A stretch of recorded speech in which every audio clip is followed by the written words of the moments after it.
반갑습니다. 임채문 세무사입니다. 부동산을 무상 사용할 때 증여세 과세가 된다, 그런 규정이 있는데, 상정법상 부동산 무상 사용할 때 부동산을 사용하는 것도 한 챕터가 있고, 아니면 부동산을 이제 무상으로 담보를 제공받을 때도 증여세 과세되는 그런 규정이 있습니다. 그래서 어느 범위까지 증여세가 과세가 되고 어쩔 때는 증여세가 과세가 안 되는지 구체적인 규정 내용을 살펴봐 드리도록 하겠습니다. 부동산 무상 사용에 따른 이익의 증여를 이렇게 그림으로 쉽게 설명을 드려보자면, 부동산 소유자가 있는데 이 부동산 소유 부동산을 무상을 사용을 할 때 주로 특수관계자가 아니면 이런 경우가 쉽지 않죠. 그렇지만 이 부동산을 소유자가 아버지 부동산을 아들이 사용을 한다. 그럼 아들이 사용을 할 때, 그러면 사용을 할 때 범위를, 그리고 증여재산 가액을 얼마를 어떻게 계산할 건지 좀 난해하잖아요, 이게. 근다고 시가에 5%를 증여가액으로 볼 수도 없고, 이게 이제 상정법에 구체적으로 나와 있는데 그 부분을 살펴봐 드리도록 하겠습니다. 이 타인의 부동산을 첫째 무상 사용하거나 무상 담보를 이용하게 해줘서 담보 제공에서 차입으로 얻는 이익에 대해서 이 두 가지 범위로 과세를 하죠. 첫째는 부동산을 무상 사용할 때, 두 번째는 이제 담보 제공. 이 돈을 안 받고 한다는 거예요. 그러니까 무상 사용, 무상 담보 제공 이렇게 하는 것이죠. 그럼 납세의무자, 그러니까 이걸 보는 사람은 누가 되겠어요? 부동산 무상 사용자나 담보를 제공을 받는 사람이 증여세 과세를 받겠죠. 그럼 증여 시기는 언제냐? 이것은 증여 시기는 부동산을 무상 사용을 개시한 날이 바로 증여 시기가 되는 거예요.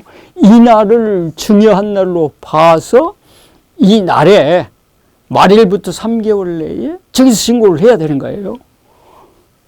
그러면 이 이익은 어떻게 계산하느냐? 이익은 부동산 무상 사용할 때는 이 계산을 하는 방법이 무상 사용 이익이 1억 원 이상이 돼야 되는데, 이것은 5년 단위로 과세를 합니다. 그러니까 5년 동안 사용을 하고 5년 동안 사용한 걸로 봐가지고 개시한 날 바로 5년 동안 사용한 걸로 봐가지고 이날 증여 시점으로 해서 증여세 신고를 하고 과세를 받게 되는 거예요. 그러면 이익을 그러면 어떻게 계산할 거냐? 이익은 어떻게 계산하냐 그러면, 각 연도 부동산 무상 사용 이익의 1.1로 나눠가지고 5년 동안 연금 현가, 간단한 공식, 연금 현가 3.79079를 곱해서 이렇게 부동산 무상 사용 이익을 계산할 수가 있는데, 그럼 이 1년 동안 부동산 무상 사용 이익, 그러니까 부동산을 1년 동안 사용했을 때 그 임대료 상당액을 얼마로 어떻게 계산하냐 그러면, 부동산 가액에다가 연 2%를 곱합니다. 그럼 10억이다. 2%. 그럼 연 2천만 원이에요. 그러면 여기서 1억 원 이상 돼야 이렇게 과세를 한다고 그러는데, 그럼 1억 원 이상이 되려고는 부동산 가액이 얼마가 돼야 되냐고 그러면, 계산을 해보면 13억 1,700만 원 정도 됐을 때는 13억 1,800만 원 정도 됐을 때는 증여세가 과세가 안 되고, 13억 1,900만 원 정도 됐을 때는 증여세가 과세가 돼요. 그러니까 이 13억 1,900만 원에다가 20% 그러니까 0.02를 곱해서 나온 금액에다가 3.79079를 하면 그 금액이 13억 1,900일 때는 1억 원 이상이 된다 이것이죠. 그럼 이 1억 원 이상 되는 것을 바로 증여일로 봐서 이렇게 3개월 내에 정해서 신고를 해야 된다고 말씀을 드렸고요. 그 다음에 부동산 무상 담보로 이익을 제공을 받았을 때는 어떻게 계산하느냐. 이것은 또 1년 단위로 계산을 해요. 1년 단위로. 1년 단위로 계산을 하면서 이건 어떻게 계산을 하냐고 그러면 이 증여재산을 일단 담보로 제공을 하게 되면 이자를 그만큼 싸게 받지 않겠어요?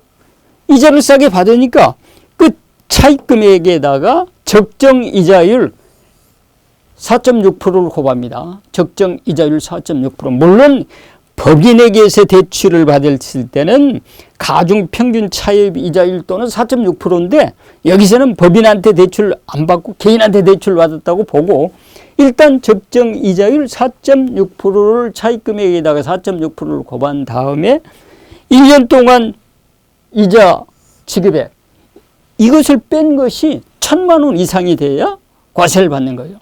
근데 아까 부동산을 무상 사용할 때는 5년 단위로 과세한다고 그랬고 이 담보를 제공했을 때는 1년 단위로 이렇게 1년에 과세를 한번 받고 또 1년을 지나고 또 과세를 받고 또 1년 지나면 또 과세를 받고 이렇게 장기간이다. 그러면 1년 단위로 담보 제공에 대해서 그 담보 제공 이익에 대해서 과세를 받는다.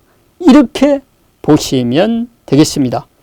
그 다음에 이제, 그러면 이게 부동산 무상 사용할 때는 5년 단위로 과세를 받고 담보 제공할 때는 뭐 1년 단위로 과세를 한다고 그랬는데 만약에 그러면 5년 동안 이렇게 과세를 받았는데 만약에 2년 쓰고 이 부동산을 사용을 안 하게 됐다. 그랬을 때는 이제 경정 청구가 가능하다는 것이죠. 그 사유가 이렇게 무상 사용을 안 하게 된 사유가 발생한 날부터 3개월 내에 경정 청구가 가능하기 때문에 미리 내놓은 세금을 돌려받을 수가 있다. 그런 얘기가 되겠습니다. 또 여기서 이제 각별히 유의하실 것이 무엇이냐고 그러면 여기서는 이제 그 1년 동안 사용료를 감안한 임차료 상당액을 부동산 가액의 2%라고 했는데 그럼 실질적으로 그 임대료 상당액의 시가가 있다. 그럼 어떻게 할 거냐? 만약에 붙인 건물을 아버지 건물을 아들이 사용을 하게 됐는데 아들이 사용하기 직전에 그럼 타인 간에 정상적으로 체결된 임대차 계약서가 있다. 그러면 1년간 임대료가 얼마다 그 계약서에 다 나올 거 아닙니까? 그럴 때에는 이렇게 계산하는 게 아니라 그 직전 임대료 그 계약서 그 금액을 시가로 봐가지고 1년치 임대료를 그 가액이 훨씬 아마 그러면 이거보다도 훨씬 더 많을 겁니다. 그 가액으로 계산을 해서 그 더 많은 금액을 증여세로 과세를 받을 수 있다. 그렇게 되겠고요. 만약에 부동산 이렇게 담보 이용 이 부분에 있어서도 우리가 이제 증여세나 상속세 연부 연납을 할 수가 있잖아요. 연부 연납을 했을 때 특수관계자의 담보를 빌려가지고 국세청의 그 과세당국에 그 담보를 제공할 수가 있잖아요. 이럴 때 담보 제공된 부분에 대한 이자 이익 부분은 그 증여세 과세를 안 한다. 그런 것이 국세청 해석 사례로 나와 있습니다. 부동산 무상 사용에 따른 이익 증여 이 부분은 실무상에서 그렇게 많이 일어나는 부분은 아닙니다만은 그래도 종종 과세당국에서 이런 세원을 포착해서 과세하고 있는 실정이기 때문에 이 부분도 부동산을 징계존비속이나 타인의 부동산을 무상 사용할 때 증여세가 과세될 수도 있다. 이런 규정이 상정법에서는 있다는 사실을 알고 계시면 좋겠습니다. 감사합니다.